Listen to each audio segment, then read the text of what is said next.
I like, yeah, I can burn my toast in the morning when I'm half awake. Wow, pure talent. We're actually going to hear about someone who's a true champion of mental well-being. So let's welcome Fransisca Wulandari from Indonesia.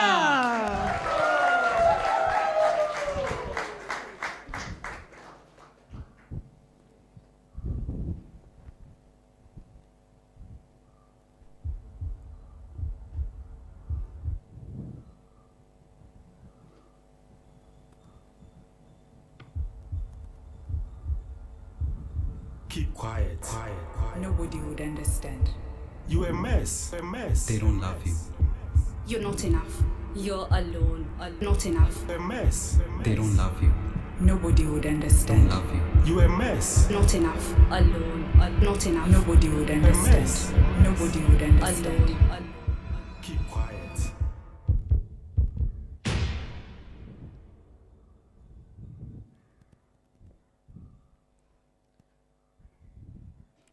I was 8 years old when I started to hide.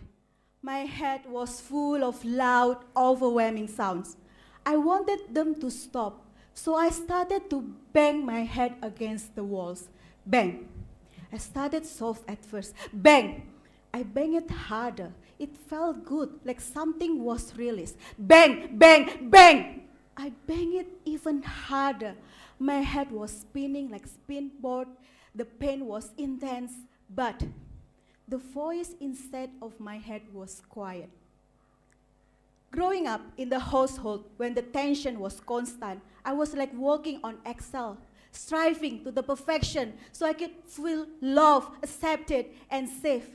But no matter how hard I tried, I still felt empty inside. My life at home wasn't different when I was outside.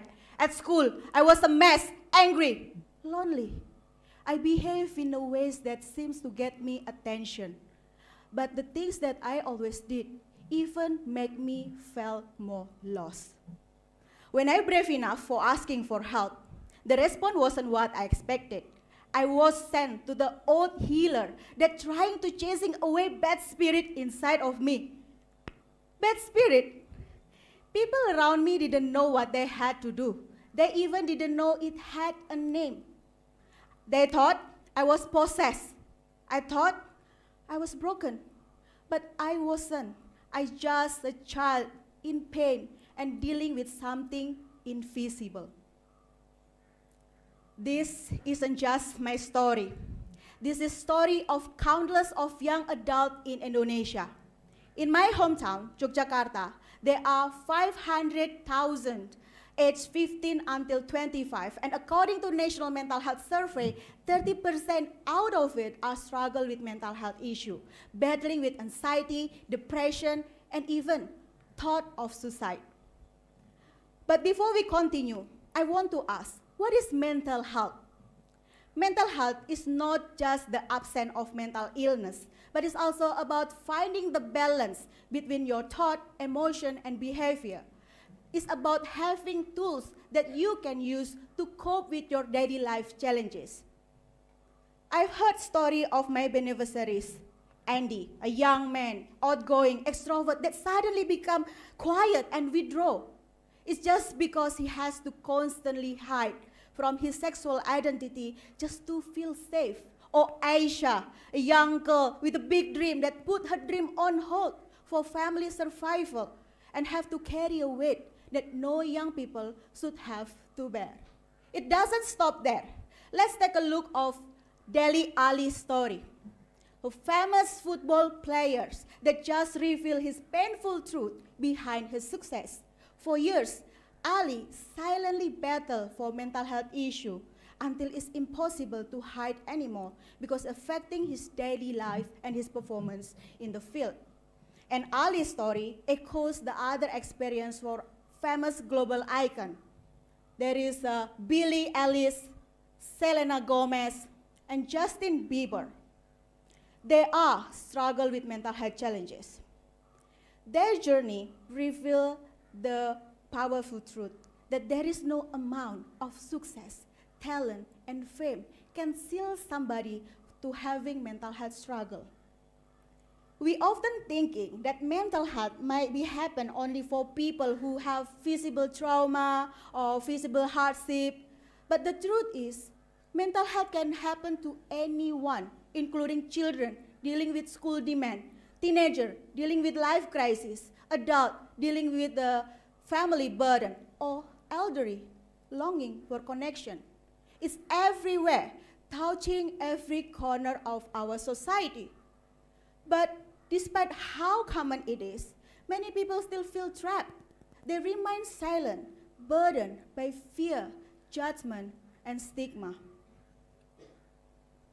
But we cannot just stay silent anymore. We are the generation of change. I refuse to let anyone, whether Andy, Aisha, or even you, to keep suffering in silence.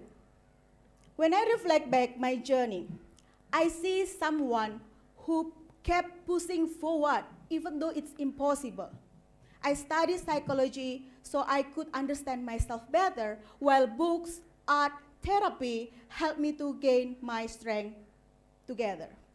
But again, some point, I understood that I wasn't alone. It's become the foundation of my healing.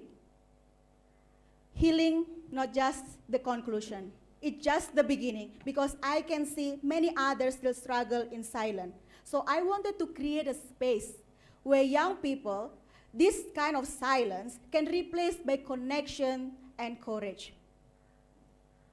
So I searched a place where I can gain tools and knowledge to help others.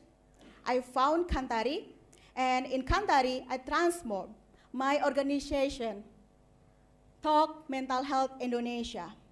And along with my professional experience, my study background, now I'm ready to create a safe space called Tembi Arunika. It's hope, village of hope. Okay, let me transport you to Tembi Arunika. When you first step in to Tembi Arunika, you will see the semi-outdoor building with a stone floor, lush greenery, blended seamlessly with openness and warmth of its community. Deep conversation and laughing fill up the space. There are some flagship programs. First, Creative Hub is where the untold story, emotion turn into shape, colors, movement, and dance. Second, storytelling is open mic event when young people stand up to tell their story, struggles, victories, and hope. But it's not only about storytelling, it's also about listening, understanding, and connect to others who have similar struggles. The third one, Magic Dinner Table, where young people can come together and sitting, cooking, and enjoying the food. The food is not only just nourish your body, but it's also about how you connect and how you create a space that feels safe and belongs to you. The last one, for young people who need extra hand, we have a Rockstar Peer Counselor, a trained youth that before they overcome their struggles, and now they're offering guidance, empathy, and courage for others who have similar struggles. You see, Tembi Arunika is not just an ordinary mental health center. We're focusing on raising awareness and creating a supportive community that young people can connect and support each other. In Tembi Arunika, we empower young people with tools, knowledge, and support so they can become resilient and able to manage their life daily challenges before turn into crisis. Nowadays, as you know, mental health issue become a trendy topic. It's like, everyone casually said, oh, I have anxiety. I'm so depressed. I even so burned out. I cannot do this, do that because of my mental health issue. It's good. It means no taboo topic anymore. But people seems like competing each other, which one that have most complicated cases. The thing is, We cannot just stop on the struggle and then let them define us. That we truly be proud of is there is a solution, there is a way out. Healing is possible. By creating the connection, take the ownership of your journey, and also choosing to step in your driver's seat of your life. We cannot just focus on the struggle, but how we go stronger and be resilient. Let's shift the narrative. Let's make mental well-being a trend. Let's celebrate the courage for asking for help and the resilience that carry us forward. Let's create the space that young people can be their authentic self and live the life they deserve. Life that filled with hope, free from stigma, and belongs to them. Thank you.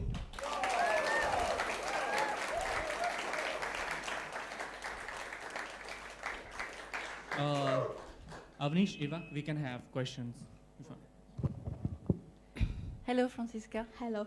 Thank you very much for your speech. I really appreciate what you said. We heal in connection, we heal in relationship, and it's very, very true. Yeah. Very true. We cannot heal alone in a room, just standing like that. So your project is very meaningful, and I'm sure it will be a huge impact in your community. Thank you.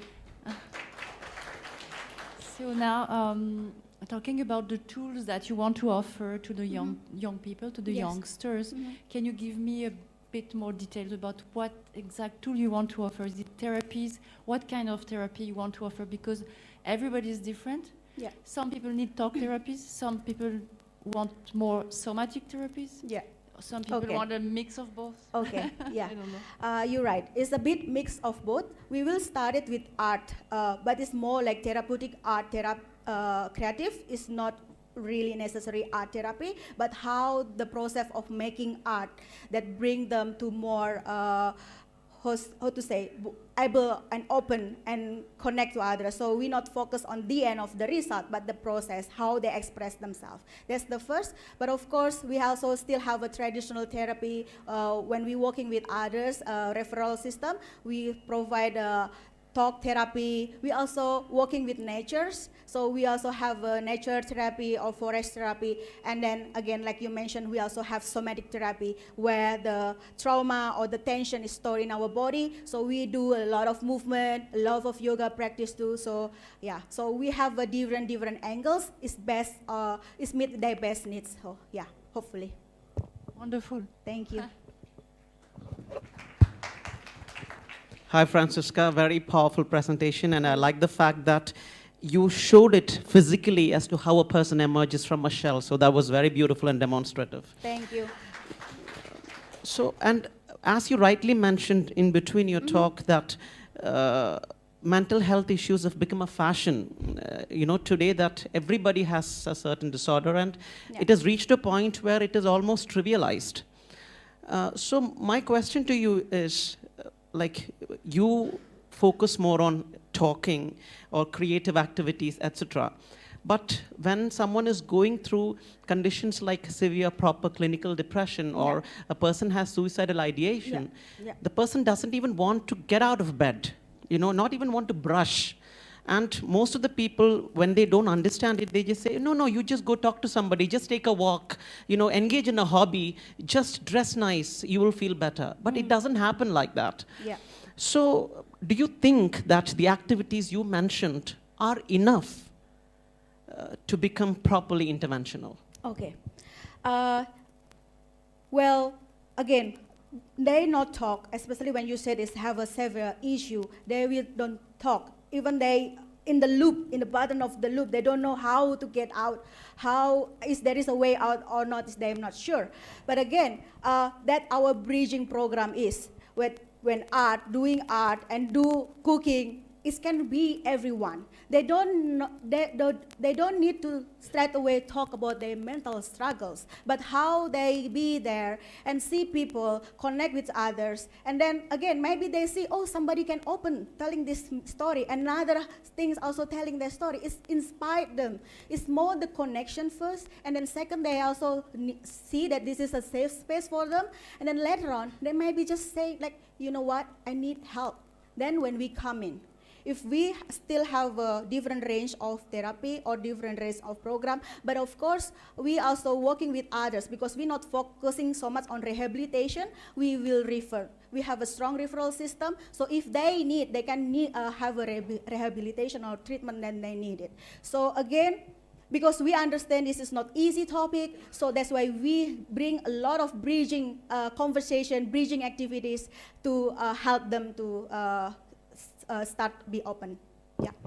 Yeah, thank you. I think that integrated kind of a system would work better because you're functioning with or in alignment with many things. Yeah. So, and I hope you are able to bring more Franciscas into the world, just like you came out of your difficulties. All the best. Yeah. Thank you so much. Thank you very much. Offline. We have Annette having a question. Can we hear? Yes. Hello, Fransisca. Can you hear me? Yes, Yes, I we hear you can. clearly. Thank you very, very much. I think the world needs a lot of spaces you are going to create, and I would love to visit your place. Please. And I have a question towards the implementation of the project in the future.